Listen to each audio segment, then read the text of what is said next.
നമസ്കാരം സ്നേഹത്തുമ്പികളെ. നമ്മൾ ഇന്ന് പോകുന്നത് തമിഴ്നാട്ടിലെ കണക്കംപെട്ടിയിലേക്കാണ്. അവിടെ ഒരു സിദ്ധരയ്യയുടെ ആശ്രമമുണ്ട്. ഞാൻ ഈ അന്ധവിശ്വാസത്തെ ഒന്നും പ്രോത്സാഹിപ്പിക്കുന്ന ആളല്ല. പക്ഷേ നമ്മുടെ കയ്യിൽ നിന്ന് പൈസ പിടിച്ചു വാങ്ങാത്ത, നമ്മളെ വിഡ്ഢികളാക്കാത്ത എല്ലാ ആചാരങ്ങളോടും ഒരു മര്യാദ കാണിക്കുന്ന ആളാണ് ഞാൻ. അങ്ങനെയുള്ള എല്ലാ പ്രസ്ഥാനങ്ങളോടും ഞാനൊരു ബഹുമാനം കാണിക്കാറുണ്ട്. അത്തരത്തിൽ എനിക്ക് വ്യക്തിപരമായിട്ട് തോന്നിയ ഒരിടമാണ് കണക്കംപെട്ടി സിദ്ധരയ്യയുടെ ഈ ഒരു ആശ്രമം. ആശ്രമം എന്ന് ഇതിനെ പറയാൻ പറ്റില്ല. അദ്ദേഹം ജീവിച്ച വീടാണ്, ജനിച്ചു വളർന്ന വീടാണ് ഈ കാണുന്നത്. ഇവിടം അധികം പ്രശസ്തമല്ല, അധികം പബ്ലിസിറ്റി ഒന്നും ഈ സ്ഥലങ്ങൾക്ക് അവർ കൊടുക്കാറില്ല. പിന്നെ കേരളത്തിൽ നിന്ന് വന്നതാണെന്ന് പറഞ്ഞതുകൊണ്ട് നമ്മളോട് അവർ സഹകരിച്ചതാണ്. ഞാനിപ്പോൾ ഇരിക്കുന്നതിന് പിന്നിൽ കാണുന്നത് അവിടെ ആഹാരം കഴിക്കുന്ന സ്ഥലമാണ്. ഒരുപാട് പേര് ദിവസവും അവിടെ ആഹാരം കഴിക്കാൻ വേണ്ടി വരാറുണ്ട്. വരുന്നവർക്കെല്ലാം ആഹാരം കൊടുത്തു വിടും.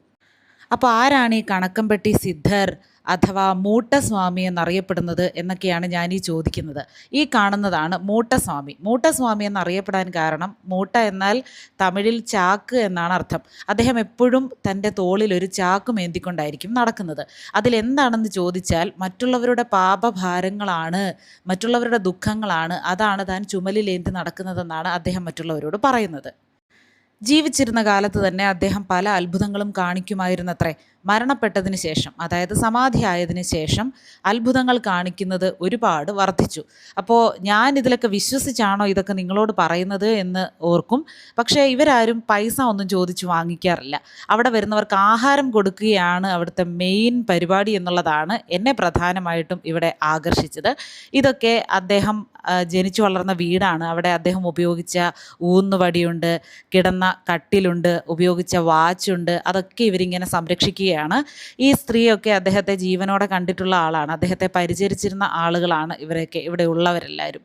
അവിടെ ചെന്ന് വിശ്വസിച്ച് പ്രാർത്ഥിച്ചാൽ എല്ലാ കാര്യങ്ങളും സാധിക്കുമെന്ന് ഒരു വിശ്വാസമുണ്ട്. ഒരുപാട് ആളുകൾ അവിടെ വന്നു പോകുന്നുമുണ്ടായിരുന്നു. ഇവിടെ ഈ നടുക്കായിട്ട് കാണുന്നത് വലിയൊരു ആൽമരമാണ്. അദ്ദേഹം അത് പണ്ട് വെച്ച ആൽമരമാണ്. അത് വളർന്ന് വലിയൊരു വടവൃക്ഷമായി മാറിയിരിക്കുന്നു. അതിനപ്പുറവും ഇപ്പുറവും ഓരോ ചെറിയ വൃക്ഷങ്ങളും നമുക്ക് കാണാം. ഈ പച്ചപ്പട്ട് ചുറ്റിയിരിക്കുന്നതാണ് ആൽമരം. അതിനപ്പുറവും ഇപ്പുറവും 2 മരങ്ങൾ വളർന്നിട്ടുണ്ട്. പക്ഷേ അത് ആരും വെച്ചതല്ല. അവർക്ക് ആർക്കും അറിയില്ല എങ്ങനെ ആ മരങ്ങൾ വന്നുവെന്ന്. അതിൽ ഈ പുടവ ചുറ്റിയിരിക്കുന്നത് പാർവതീ ദേവിയായിട്ടും, അതിനപ്പുറത്ത് നിൽക്കുന്ന ആ ഒരു വൃക്ഷം ഇപ്പോൾ കാണുന്നില്ലേ, ഈ ചെറിയ വൃക്ഷത്തെ ശിവനായിട്ടും സങ്കല്പിച്ചാണ് അവരിപ്പോൾ പൂജ ചെയ്യുന്നത്. ഇത് അദ്ദേഹം ഉപയോഗിച്ച വാച്ചാണ് കേട്ടോ, അവർ സൂക്ഷിച്ചു വെച്ചിരിക്കുകയാണ്. അവിടെ ചെല്ലുമ്പോൾ നമ്മൾ അതിനൊരു മര്യാദ കൊടുക്കണമല്ലോ. അവരെന്നെയും കൊണ്ട് അകത്തുപോയി എനിക്ക് വേണ്ടി പ്രത്യേക പ്രാർത്ഥനയൊക്കെ നടത്തുകയാണ്, പൂജയൊക്കെ നടത്തുകയാണ്.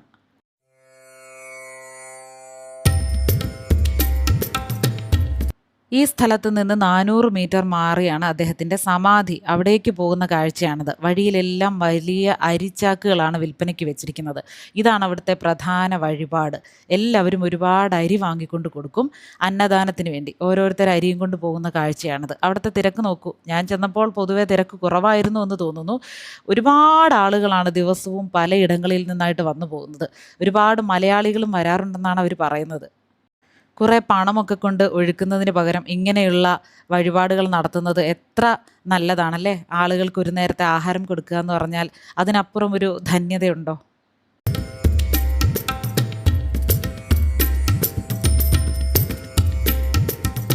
അവിടുത്തെ മറ്റൊരു പ്രത്യേകത, അവിടെ ഒരു ഗോശാലയുണ്ട് കേട്ടോ. അവിടുത്തെ പശുക്കൾക്ക് കഴിക്കാനുള്ള ആഹാരമൊക്കെ അവർ തന്നെ വിൽക്കുന്നുണ്ട്. പഴവും മറ്റ് പച്ചിലകളും ഒക്കെ. അവിടുത്തെ പശുക്കളെല്ലാം സുന്ദരന്മാരും സുന്ദരികളുമായിട്ട് നിൽപ്പുണ്ട്. അത് കണ്ടപ്പോൾ വലിയ സന്തോഷം തോന്നി. പക്ഷെ അവിടെ വീഡിയോ എടുക്കാനൊന്നും അവർ സമ്മതിക്കുന്നില്ല കേട്ടോ. അതുകൊണ്ട് ഇതുവരെ പറ്റുള്ളൂ.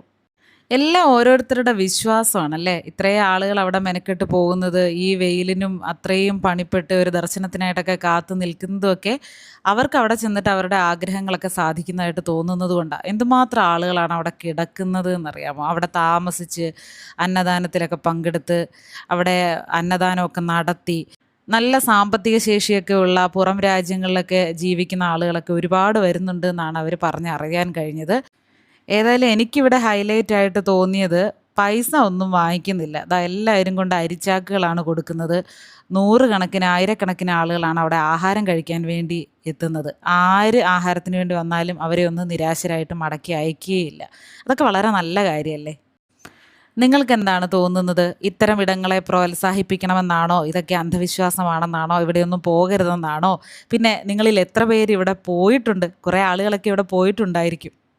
ഏതായാലും ഞാൻ കണ്ട കാഴ്ച നിങ്ങളുമായി കൂടി പങ്കുവെച്ചെന്നേ ഉള്ളൂ. ആരെയും വിശ്വസിക്കാനൊന്നും നിർബന്ധിക്കുകയല്ല. എന്താണ് നിങ്ങളുടെ അഭിപ്രായമെന്ന് കമൻ്റായിട്ടൊന്ന് രേഖപ്പെടുത്തണേ.